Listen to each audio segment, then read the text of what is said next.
They loved, deeply, dangerously, but sometimes love doesn't heal, sometimes it scars. At first they were everything. Every smile was real. Every touch was fire. She gave him her heart. He thought she'd always wait. But he let her slip, ignored her messages, dismissed her silence, until one day she was gone.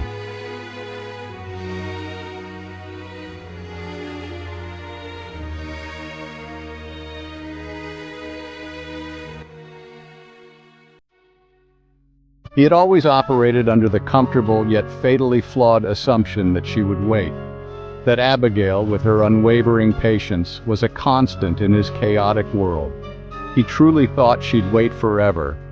But then, in a single heart-stopping moment, the world tilted.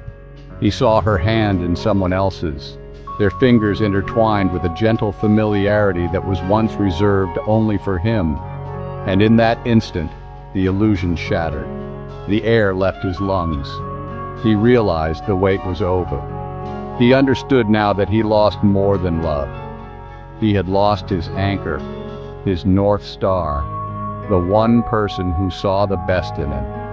In losing her, he lost the last good thing he'd ever have. She learned the hard way, a lesson etched not in books but in the shattered pieces of her own heart. She discovered the fairy tales were wrong. Love doesn't always heal. Sometimes it's the very thing that breaks you, splintering your soul into unrecognizable fragments. It forces you to become colder, a shield against feeling too much again. It forges a new kind of strength, a brittle armor where softness once resided. This was never a choice. It was a desperate act of survival, a necessary hardening just to keep her heart beating. He carried her ghost. She carried his scar, and neither of them truly escaped, because some ghosts don't haunt places, they haunt people. Years later, they crossed paths. No, I missed you, no come back, only silence. Two ghosts, haunting each other, but silence turned darker, into obsession. Every laugh reminded him of her. Every night reminded her of him. It wasn't love anymore. It was addiction.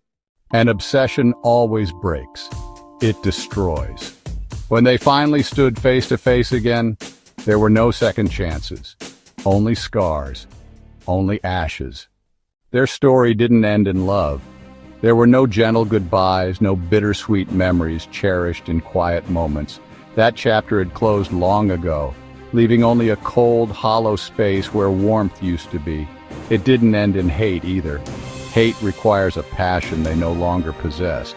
This was something far more chilling, a complete and total indifference to the other's existence, a final erasure.